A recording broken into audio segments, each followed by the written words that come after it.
Ang pagka-Diyos ba ni Kristo ay nakasulat sa Biblia? Hindi lamang inangkin ni Jesus ang kanyang pagka-Diyos. Kinilala rin naman ng kanyang mga alagad ang kanyang pagka-Diyos. Sinabi nilang si Jesus ay may karapatang magpatawad ng kasalanan, isang bagay na tanging ang Diyos lang ang makagagawa. Ito'y dahil ang Diyos rin naman ang nasasaktan kung nakakagawa tayo ng kasalanan. Mga Gawa Kapitulo 5 versikulo 31, Colossus Kapitulo 3 versikulo 13, Awit Kapitulo 130 versikulo 4, Jeremias Kapitulo 31 versikulo 34. Si Jesus rin ang siyang hahatol sa mga nabubuhay at mga namatay na, 2 Timoteo Kapitulo 4 na versikulo 1. Sinabi ni Tomas kay Jesus, "Aking Panginoon at aking Diyos."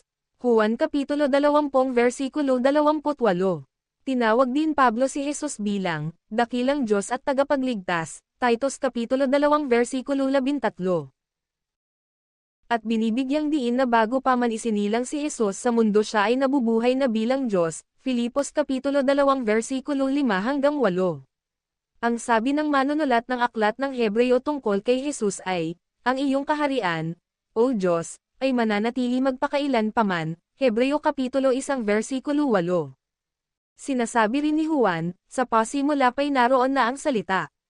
Kasama ng Diyos ang salita at ang salita ay Diyos," Juan Kapitulo 1 versikulo 1.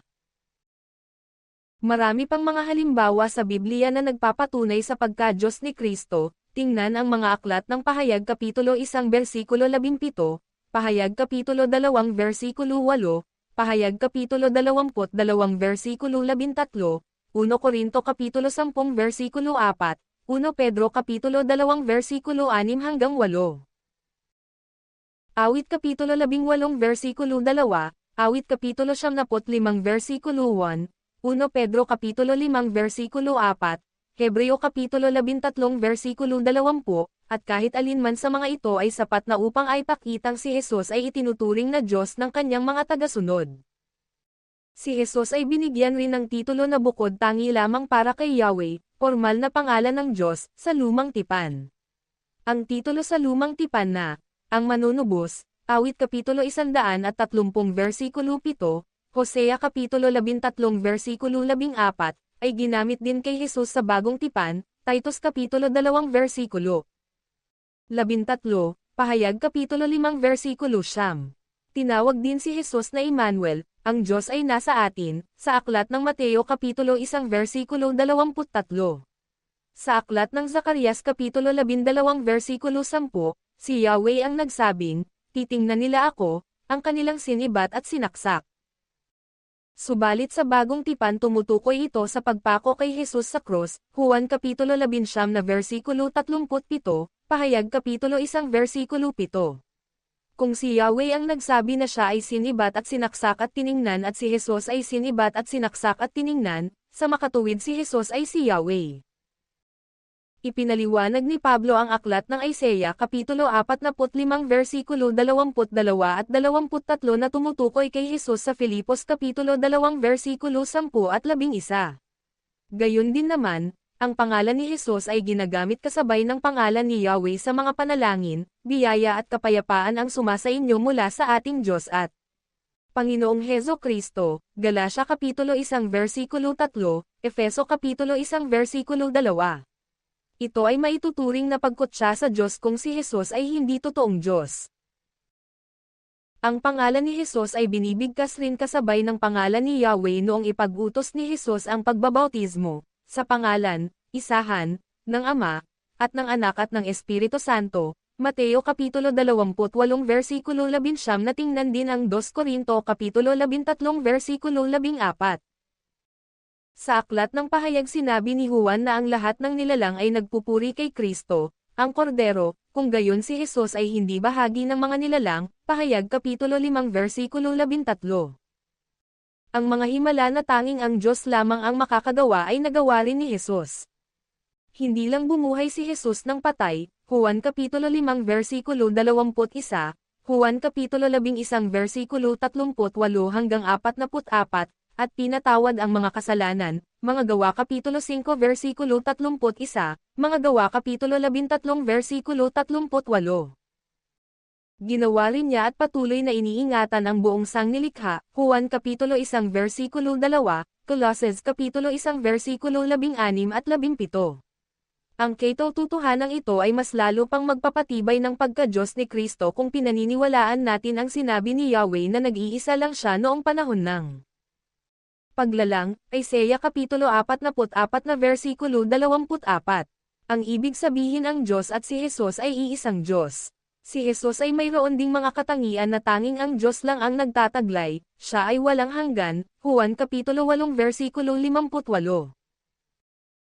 Siya ay nasa lahat ng lugar at panahon, Mateo Kapitulo 18 versikulo 20, Mateo Kapitulo 28 versikulo 20, alam niya ang lahat ng mga bagay, Mateo Kapitulo 16 na versikulo 21, at makapangyarihan siya sa lahat, Juan Kapitulo 11 versikulo 38 hanggang 44.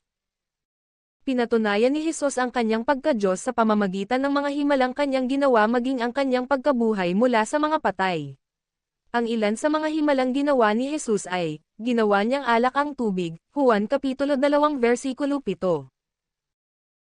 Lumakad sa ibabaw ng tubig, Mateo Kapitulo 14 na versikulo 25, pagpaparami ng mga bagay na pisikal, Juan Kapitulo 6 na versikulo 11, pagpapagaling sa bulag, Juan Kapitulo 9 na versikulo 7, sa pailay, Marcos Kapitulo 2 versikulo 3, at sa mga may sakit, Mateo Kapitulo 9 na versikulo 35.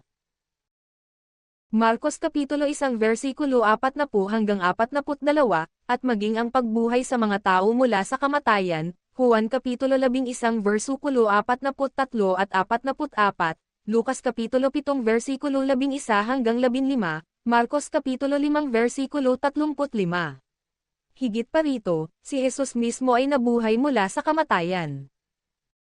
Kung ikukumpara ang pagkabuhay ni Kristo sa mga di umano ay namatay at nabuhay na maguli na mga Diyos-Diyosan ng mga pagano, hindi ito maihahambing sa pagkabuhay ni Kristo na pinatunayan ng napakaraming mga saksi at ng Biblia. Ayon pa kay Dr.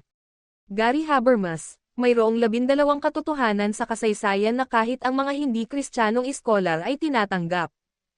Isa, namatay si Jesus sa pamamagitan ng pagpako sa krus. Ikalawa, siya inilibing. Ikatlo, ang kanyang kamatayan ay naging daan upang mawalan ng pag-asa at malungkot ang kanyang mga alagad. Ika-4, natuklasan ang libingan ni Jesus na walang laman ilang araw matapos siyang ilibing. Ika-5, nasaksihan ng mga alagad ang pagpapakita ng nabuhay na si Jesus. Ika-6, matapos ito naging matatag na mananampalataya ang kanyang mga alagad mula sa pag-aalinlangan. Ika-7, ang mensaheng ito ang inihayag sa unang grupo ng mananampalataya. Ika-8, ang mensaheng ito ay inihayag sa Jerusalem. Ika-9, bilang resulta ng mensaheng ito, ang iglesia ay naitatag at lumaki ang bilang ng mga mananampalataya. Ika-10, ang araw ng pagkabuhay ni Kristo, Linggo, ay ipinalit sa araw ng pamamahinga, Sabado, bilang pangunahing araw ng pagsamba. Ika-11, si Santiago, ay nagbalik loob nang makita niya ang nabuhay na mag-uling si Jesus. Ika-12, si Pablo, kaaway ng Kristyanismo, ay nagbalik loob dahil sa pagpapakita sa kanya ng nabuhay na mag-uling Jesus. Kahit na ang ilan ay ayaw maniwala sa mga pangyayaring ito, kakaunti lamang ang kakailanganin para patunayan ang muling pagkabuhay ni Jesus at itayo ang ebanghelyo, ang pagkamatay, paglibing, muling pagkabuhay at ang muling pagbabalik ni Kristo, 1 Korinto Kapitulo 15 versikulo 1 hanggang 5. Habang mayroong ibang teorya na nagpapaliwanag sa isa o dalawa sa mga katotohanang nakasulat sa itaas, tanging ang muling pagkabuhay lamang ang siyang nagpapaliwanag sa kanilang lahat. Inaamin ng mga kritiko na nakita ng mga alagad ang muling nabuhay na si Jesus. Hindi kayang baguhin ng kasinungalingan ang buhay ng mga tao sa paraang ginawa ng muling pagkabuhay. Una, ano ba ang kanilang pakinabang? Ang Kristyanismo ay hindi tanyag noon at hindi rin ito makapagbibigay sa kanila ng pera. Pangalawa, ang mga sinungaling ay hindi nagiging mabuting martir. Wala nang mas maganda pang paliwanag sa pagkabuhay na maguli ni Jesus kundi ang kahandaan ng mga alagad na mamatay para sa kanilang pananampalataya. Oo, maraming tao ang namatay dahil sa mga kasinungalingang akala nila ay totoo. Subalit walang namamatay para sa kanilang nalalaman na alam nilang isa lamang kasinungalingan. Sa huli, inangkin ni Jesus na siya ay si Yahweh, siya ay Diyos, totoong Diyos, ang kanyang mga tagasunod ay naniniwala sa kanya at tinawag siyang Diyos. Pinatunayan ni Jesus ang kanyang pag-angkin sa sarili bilang Diyos sa pamamagitan ng kanyang mga ginawang himala at ng kanyang muling pagkabuhay. Walang anumang teorya ang makapagpapasubali sa katotohanan ito.